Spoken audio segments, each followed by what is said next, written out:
The envelope landed on the kitchen table with a soft thud. I stared at it, confused. Brianna stood across from me, arms folded, that cold smile plastered on her face. "What's this?" I asked, reaching for it. "Rent," she said simply. $900. Due on the 1st of every month. My hands shook as I pulled out the paper. It was a printed invoice with her name at the top and a PayPal QR code at the bottom. Like I was a stranger. Like I hadn't raised the man sleeping upstairs. "Brianna, I'm recovering from surgery. Kyle said I could stay here while you get back on your feet." "I know," she interrupted. "But that doesn't mean you get to live here for free. We have expenses too, Marlene." He said my name like it tasted bitter. I looked down at the invoice again. My chest tightened. I wasn't a guest anymore. I wasn't family. I was her tenant. And she was making sure I knew exactly where I stood in this house. I didn't mean to eavesdrop. I was coming back from the bathroom when I heard their voices through the bedroom door. Low and sharp. "She eats our food, uses our utilities, and she's not even paying yet," Brianna hissed. I froze. My hand hovered near the doorknob of the guest room. "She just had surgery, Bri. Give her time," Kyle said. His voice was weak. Tired. "Time? It's been 3 weeks. She's perfectly capable of contributing." There was a long silence. I waited. Waited for Kyle to defend me. To remind her that I was his mother, not some freeloader off the street. But he didn't. He said nothing. That silence hit me harder than any insult ever could. My own son, the boy I raised alone, couldn't even stand up for me. I backed away from the door quietly and sat on the edge of my bed, staring at the wall. That's when I realized I was truly alone in this house. Before we continue, I would like to know where you're watching from in the comment section. Also hit the subscribe button and share this video, as this will help this video to travel far so others can learn also. My name is Marlene Tucker. I'm 62 years old. I raised Kyle by myself after his father walked out when he was 4. I worked 2 jobs. One at a diner, one cleaning offices at night. I never missed a school event. Never let him go without. I was proud of standing on my own 2 feet. Always had been. But 6 months ago I slipped on ice outside my apartment. Shattered my hip. The surgery went well, but recovery was slow. My short-term disability barely covered my rent and bills. When Kyle offered his guest room, I hesitated. But he insisted. "Mom, you need help." "Let me help you," he'd said. Thought he meant it. I thought I'd be safe here. Instead, I got an invoice. I wasn't asking for charity. I just wanted a little dignity while I healed. But Brianna had other plans. She wanted me to feel small. Dependent. Wanted. And she was succeeding. The notes started appearing a week after the rent demand. Small, passive-aggressive reminders stuck to the fridge with alphabet magnets. "Please clean up after yourself. Check with us before using the oven. Guest towels only, don't touch the good ones." Then the pantry got a lock. Brianna claimed it was because she was organizing, but I knew better. She was marking territory. Claiming ownership of every inch of this house. The Wi-Fi password changed without warning. When I asked Kyle for the new one, he texted it to me like I was a neighbor, not his mother. Brianna wasn't just setting boundaries. She was testing me. Seeing how much humiliation I could take before I broke. But I'd been through worse than her petty games. I'd survived poverty, single parenthood, and a deadbeat ex-husband. Brianna had no idea who she was messing with. He thought I was fragile. Weak. She was about to learn otherwise. I cornered Kyle one evening while Brianna was at her book club. He was watching TV, a beer in hand, avoiding my eyes like he always did now. "Kyle, we need to talk." He sighed. "Mom, not now." "Yes, now." I sat down beside him. "You know, I can't afford $900 right now. My disability checks barely cover my old apartment." He rubbed his face. "Brianna just wants us to have boundaries. She feels like you're taking over." Taking over? I'd barely left the guest room except to eat and use the bathroom. "I'm not taking over anything. I'm recovering from surgery." "I know, but..." He stopped. Looked away. "She's my wife, Mom. I have to think about her feelings too." Her feelings. Not mine. Not the woman who sacrificed everything for him. That's when I knew. He wasn't going to save me. He'd chosen her. And I was on my own. Brianna's laptop sat open on the dining table. She'd gone upstairs to shower. I wasn't snooping, I just glanced over while passing by. That's when I saw it. A group chat with Kyle's siblings. My other 2 kids. She's not contributing. Why should we support her? Brianna had written. She acts like she lives there permanently, my daughter Lauren replied. Maybe it's time for a nursing home conversation, my youngest Tyler added. I felt the blood drain from my face. They were talking about me. Behind my back. Like I was a burden. A problem to solve. I hadn't asked any of them for help. I'd been handling everything myself like I always did. But they'd already decided I didn't deserve their support. That I was overstaying my welcome. I backed away from the laptop, heart pounding. If my own children thought this way, what chance did I have? That night I couldn't sleep. I lay in bed staring at the ceiling thinking about my options. I couldn't afford to move back to my apartment yet. My hips still ached when I walked too long. I needed answers. Solutions. I got up and dug through my old file box that I'd brought with me, the one with all my important documents. Birth certificates. Tax returns. Insurance papers. That's when I found it. A deed. From 1997. Faded but official. My name. And Kyle's. On a property deed. Not this house. An older one.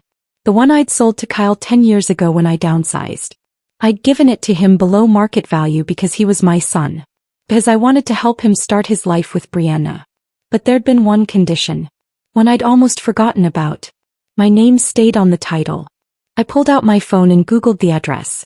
The property records were public. I scrolled through the details, heart racing. Owner. Marlene Tucker, 49%. Kyle Tucker, 51%. I owned 49% of the house Kyle and Brianna lived in. She had no idea. He'd probably forgotten too. It had been part of the agreement when I sold him the house. A safety net in case I ever needed it. My lawyer had insisted. I'd agreed thinking I'd never actually use it. But things change. Brianna thought she had all the power. She thought she could push me around, demand rent, treat me like garbage. He was wrong. I didn't want to take the house. I didn't want revenge. I just wanted respect. Dignity. A place to recover without being treated like a burden. But if I had to use this deed to get it, I would. The next morning I called a real estate lawyer. His name was Martin Cho and he'd helped me with paperwork years ago. Marlene. Good to hear from you. What can I do for you? Hypothetically, I said carefully, what can a 49% co-owner do if the other party starts treating them poorly? He chuckled. Hypothetically. Quite a lot.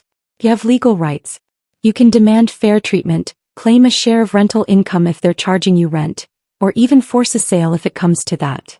My heart raced. Force a sale. It's called a partition action. If co-owners can't agree, a court can order the property sold and the proceeds split. But that's the nuclear option. Usually just knowing you can do it is enough leverage. I thanked him and hung up. I wasn't going to take the house. But I was going to remind Brianna, and Kyle, that I wasn't powerless. I spent the afternoon on my laptop, designing my own invoice. I kept it simple. Professional. Back rent owed to co-owner of property. $5,400, 6 months at $900 per month. I printed it hand steady now. Then I walked downstairs where Brianna was making coffee. Brianna, I said sweetly, since we're doing business now, I thought you should have this. I slid the paper across the counter. He picked it up, confused. What is this? An invoice. If I'm paying rent, then you owe me back rent for living in a house I partially own. Her face went from confused to furious in seconds. What are you talking about? This is my house. Check the deed, I said calmly. My name's on it. 49%. Has been since Kyle bought it from me. She stared at me speechless. Then she grabbed her phone and stormed out of the kitchen. I heard her screaming for Kyle upstairs.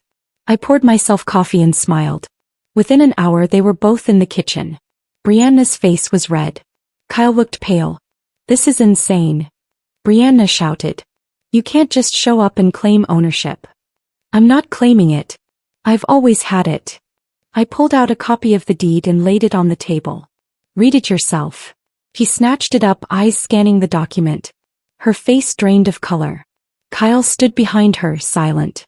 This can't be legal, she whispered. It's very legal, I said. I sold Kyle this house below market value 10 years ago. My name stayed on the title as part of the agreement. You can call the county recorder's office if you'd like to verify. Brianna looked at Kyle. You knew about this? He rubbed his neck. I forgot. It was so long ago. She slammed the deed on the table. This is unbelievable. No, I said quietly. What's unbelievable is charging your mother-in-law rent while she recovers from surgery. So if we're doing this legally, let's both participate. The tension in the house became unbearable. Brianna wouldn't speak to me. Kyle avoided us both. Finally, I sat Kyle down alone. Brianna was at work. I don't want to take the house, I said. I just want to be treated fairly. Then what do you want? He asked, exhausted. I want you to stand up for me. Be my son again, not just her husband. And if you can't do that, I'll move out and sell my share. To whoever makes the best offer. His eyes widened. Mom, you wouldn't. Try me. He looked down at his hands. I could see the conflict on his face. He loved Brianna. But he also knew what I'd sacrificed for him. I'll talk to her, he said quietly. You do that. I stood up and left him sitting there. I'd already contacted a realtor. I wasn't bluffing. 2 days later, they called a family meeting. We sat in the living room. Brianna's eyes were red and puffy. You're ruining our marriage, she said. I kept my voice calm. I'm protecting my dignity. By threatening to sell our house? By reminding you that it's not just yours. Kyle rubbed his temples. What do you want, Mom? Just tell us. I want respect. I want to stay here rent-free until I'm healed. After that, I'll leave on my own terms. And Kyle, you can buy my share at market value. Fair and square. Brianna shook her head. This is blackmail. No. This is business. You started it. I gave them 30 days to decide. Either treat me like family or I'd explore my legal options. I wasn't backing down anymore. Brianna's retaliation was swift. Suddenly the thermostat stopped working. Only in my room. My food started disappearing from the fridge. One evening I caught her pouring my homemade soup down the sink. What are you doing? I asked. She didn't even flinch. It was taking up space. I didn't react. That's what she wanted. She wanted me to explode, to give her ammunition to paint me as the villain. But I'd been through worse than her petty games. I just bought a mini fridge for my room and kept my food there. I wore extra layers when it got cold. Every time she tried to break me, I adapted. And it drove her crazy. I updated my will. It was something I'd been meaning to do anyway, but now it felt urgent. I left my 49% share of the house to a veterans organization. Not to Kyle. Not to my other kids. To strangers who'd actually appreciate it. I made sure Kyle knew. I didn't hide it. If something happens to me, Brianna won't get my share, I told him one morning. His face went pale. Mom, don't say things like that. I'm just being practical. If she wants me gone so badly, she should know what gone really means. He didn't respond. But I saw the fear in his eyes. The realization that I held more power than they'd thought. Late one night I heard them arguing. Their voices carried through the thin walls. I didn't marry your mother, Kyle. She gave us this house. Below market value. You think we'd be living here without her? There was a long silence. Then Brianna's voice, bitter and cold. I don't care. I want her out. You don't get to decide that anymore. A door slammed. I heard footsteps. Then nothing. For the first time, Kyle was standing up to her. It wasn't much. But it was something. Maybe he was finally waking up. The realtor arrived on a Thursday afternoon. His name was Greg and he was professional and polite. Brianna answered the door. Can I help you? She asked. I'm here to evaluate the property for Ms. Tucker. Her face went white. Evaluate? Yes. She's considering selling her share. I need to assess the market value. I appeared behind her, smiling. Thanks for coming, Greg. Let me show you around. Brianna stood frozen as we walked through the house. Greg took notes, snapped photos, asked questions about square footage and recent renovations. When he left, Brianna turned to me, trembling. You're really doing this? I'm exploring my options, I said sweetly. Like any good property owner would. She burst into tears. But this time no one rushed to comfort her. Kyle came to my room late that night. He knocked softly. Mom, can we talk? I opened the door. He looked exhausted. I want to buy you out, he said. I'll take a loan. Whatever it takes. Just, don't sell to a stranger. I studied his face. He meant it. I don't want your money, Kyle, I said quietly. I want my son back. The one who used to care about me. His eyes filled with tears.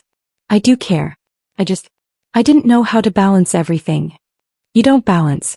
You choose. And you chose wrong. He nodded slowly. I know. I'm sorry. For the first time in months I saw him stand up straight. Like the man I'd raised him to be. Word spread fast. My daughter Lauren called first. Mom, what's going on? Kyle says you're selling the house. Not selling. Just reminding everyone that I have rights. There was a pause. Brianna said you were being difficult. Did she tell you she charged me rent? While I recovered from surgery. Silence. I didn't think so. Lauren sighed. I had no idea. I'm sorry. Tyler called next. Same conversation. Same apologies. Turns out I wasn't the first person Brianna had pushed around. A pattern was emerging. And Kyle couldn't ignore it anymore. Kyle drafted a new agreement. He presented it to me one morning, Brianna sitting stiffly beside him. You stay rent-free for 12 months, he said. After that you decide if you want to sell your share. To me only. At fair market value. I read through it carefully. It was fair. Generous even. And what about her? I asked, looking at Brianna. She said nothing. Her jaw was clenched. She agrees, Kyle said. Let her say it. Brianna looked at me, eyes full of resentment. But she nodded. Fine. I signed the agreement. Kyle witnessed it. For now there was peace. 2 weeks later Brianna packed a suitcase. I heard the shouting from downstairs. I will not live in a house where your mother controls everything. She doesn't control anything. She just wants respect. Respect? She humiliated me. You humiliated yourself. The front door slammed. I watched from the window as Brianna threw her suitcase in the car and drove off.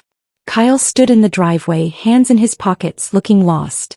For once I didn't feel guilty. I didn't feel victorious either. I just felt peace. The house felt different after Brianna left. Lighter. Quieter. Kyle and I started having breakfast together again. We didn't talk about Brianna. We talked about everything else, his job, my recovery, old memories. One morning he looked at me over his coffee. I'm sorry, Mom. For everything. I should have protected you. I reached across the table and squeezed his hand. You're protecting me now. That's what matters. Some wounds need time to heal. But we were finally moving in the right direction. It turned out Brianna had never contributed financially to the house. Not the down payment. Not the mortgage. Nothing. Kyle showed me the paperwork. Every payment had come from his account or mine. When Brianna tried to claim she deserved half in the divorce proceedings, the lawyer laughed. You have no legal claim to property you never paid for, he told her. She tried to argue. Tried to claim sweat equity for decorating. It didn't work. Everything she thought was hers, never was. 6 months later my hip had fully healed. I was walking without pain. Working part-time again. I decided it was time to move on. Kyle and I sat down with the realtor. I sold him my 49% share, at full market value. It was fair. Clean. I used the money to buy a small cottage 3 towns over. 2 bedrooms, a garden, a front porch. I paid cash. My name was the only one on the deed this time. It was mine. Completely. I haven't seen Brianna since the divorce finalized. I heard she moved to another state. Kyle visits every Sunday. He brings groceries, helps with yard work, and we have dinner together. Just like when he was a boy. Some people think revenge is loud. Explosive. Dramatic. Mine was quiet. It was paperwork and legal rights and knowing my worth. It was refusing to be small just because someone wanted me to be. And in the end I didn't just survive. I won. Not because I destroyed anyone. But because I remembered who I was. And I refused to let anyone take that from me. I'm Marlene Tucker. I stand on my own 2 feet. And I always will.